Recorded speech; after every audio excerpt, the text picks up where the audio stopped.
पूर्णिमा जी, भारत के बारे में कहा जाता था कि यहाँ जातीय जो है ये बहुत महत्वपूर्ण है और लोग जातियों के आधार पर वोट करते हैं। जातियों के अपनी राजनीतिक दल भी हैं, जातियों के अपने अपने अपने नेता भी हैं। तो राहुल गांधी की तो कोई जाति आप देख नहीं सकती हैं। तो ऐसे में राहुल गांधी अगर इस ओबीसी पॉलिटिक्स करने की कोशिश करते हैं, तो क्या ओबीसी तबका, क्या पिछड़ा वर्ग कांग्रेस के साथ जुड़ पाएगा? नहीं आशुतोष जी, सबसे बड़ी बात यही है अभी। लेकिन जैसे आपने कहा कि राहुल गांधी ये बात क्यों उठा रहे हैं, तो ये मुझे लगता है कि आने अभी कुछ पिछले दिनों में पॉलिटिकली सबसे सिग्निफिकेंट बात जो सामने आई है वो कांग्रेस का इस मामले में अपना इतना क्लियर होके विचार रखना जो राहुल गांधी की तरफ से आया है। सीडब्ल्यूसी ने भी उसको पास किया है और इससे एक कदम आगे बढ़ के उन्होंने ये भी कहा है कि जब उनकी सरकार अगर बनती है तो वो रिजर्वेशन की जो सीमा है वो 50% से आगे बढ़ा के उसको बढ़ाएंगे। तो मुझे लगता है कि कांग्रेस का ये एक तरह से पुनर्जन्म होना ही कहा जाएगा। री इन्वेंशन आपने लिखा है, लेकिन मुझे तो लग रहा है कि कांग्रेस का पुनर्जन्म हो रहा है, क्योंकि कांग्रेस ने कभी भी मंडल या जाति के मुद्दे पर खुल के बात की ही नहीं थी। और हमें अगर कांग्रेस की डिक्लाइन की वजह अगर हम देखने बैठे तो सबसे बड़ी वजह यही रही कि कांग्रेस का हाल ऐसे एक पार्टी की तरह हो गया जो दो स्टूल के बीच में गिर गई। एक मंडल का स्टूल था, दूसरा कमंडल का स्टूल था। ना कांग्रेस मंडल के बारे में खुल के कुछ कह पाई, ना कमंडल की राजनीति को वो खुल के काउंटर कर पाई, और उसकी हालत बद से बदतर होती चली गई।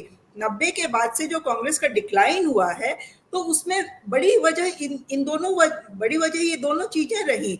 और अब जाके अगर कांग्रेस में किसी को समझ में आ रहा है और उस समझ के बाद राहुल गांधी खुल के कहने की हिम्मत रखते हैं, तो ये डेफिनेटली कांग्रेस के लिए एक मतलब एलिक्सिर की तरह, एलिक्सिर को हिंदी में क्या बोलते हैं नहीं, बट एक बहुत अमृत की तरह साबित होगा मुझे लगता है।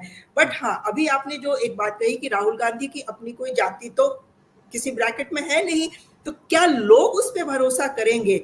तो आशुतोष जी, लोग भरोसा पार्टी के कार्यक्रम, उसकी विचारधारा, उसका पास्ट रिकॉर्ड और उसके प्रेजेंट प्रॉमिसेस और उसके एग्जीक्यूशन को देख के करते हैं।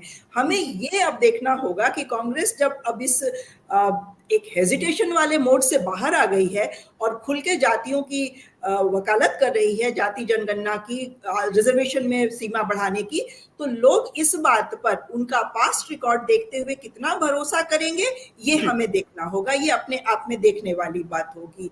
और जहां तक कांग्रेस के री इन्वेंशन का सवाल है, यस बिल्कुल सही बात है। 3 उनके मुख्यमंत्री जो है वो ओबीसी से हैं, उनका अध्यक्ष आज दलित समाज से आते हैं। तो कांग्रेस अपने आप को जरूर री इन्वेंट कर रही है और ये मुझे लगता है कि देश के लिए बहुत अच्छी बात होगी।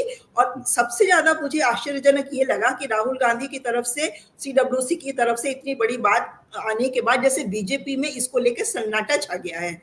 मतलब हर चीज पे जो बीजेपी कमेंट करती है, राहुल मुंह खोलते हैं तो कमेंट करती है, टी शर्ट पे, जूते पे, मोजे पे कमेंट करती है। इतनी बड़ी बात उन्होंने कही है, इस पे बीजेपी के किसी नेता ने अभी खुल के कुछ नहीं बोला है। तो उनको ये समझ में आ गया है कि शायद अब उनके पैरों के नीचे से जो दरी है वो खींचने वाली है।